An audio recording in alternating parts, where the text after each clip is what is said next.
it doesn't get any bigger than this. Connor McDavid versus Mario Armia. Of course Rogers Place was sold out. Montembeault gets the start for the Canadiens, Picard for the Oilers, and we are underway. Here we go. Only a couple of minutes in, Michael Pezzetta is going to be doing what Michael Pezzetta does. Boom! He gets a hit in on Cody Ceci, and same shift, he's going to take a bit of a run at Sam Carrick, who's obviously not going to take it, okay? He's going to put a stop to these shenanigans immediately. The gloves go flying. The hair goes flying. You gotta admit, it was a pretty good scrap to start the game. Now, a few minutes later, brain farts begin to happen. Rule number 1 against the Oilers: you never turn over the puck to Connor McDavid. Josh Anderson does, and McDavid makes everybody look like a pylon, putting the Oilers up by 1.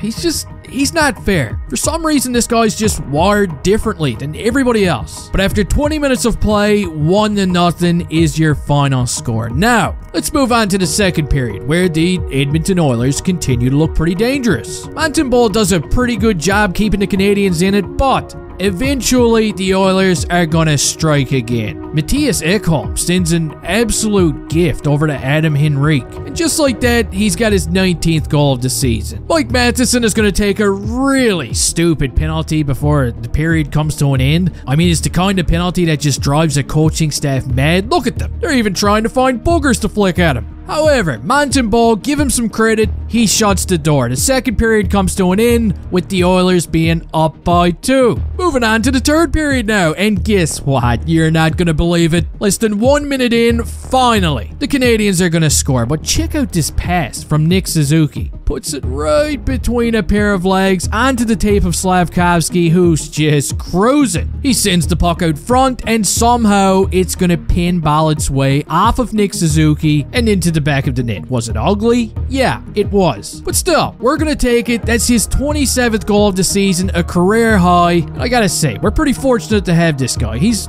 pretty good. And Montreal seems like they got a little more energy now. They're creating some scoring chances, but once again, they just can't stay away from the penalty box. God. This time it's Slavkovsky, he gets caught for tripping. And listen, I hear you barking. I've seen a lot of Habs fans complaining about Kulak going down a little easy here. But you know what? If we're going to play that game, Newhook did seem like he went down a little easy earlier in the game too. Just saying. So, the Oilers do get a power play. But they run into a pretty big problem. 18-year-old Mario Armia. Watch him go to work. Not only does he break up their best scoring chances, but he's going to draw his own penalty. You gotta love it. That's going to give us a little bit of 4-on-4 action where Caden Gooley beats Captain Picard pretty clean. That's a nice shot. And also, what a nice pass from Jake Evans. We got a tie game. And the last 15 minutes of this period is going to provide some pretty entertaining hockey. I'm talking a couple of big saves, a Mario masterclass, some good old Gallagher finger trauma, and much more.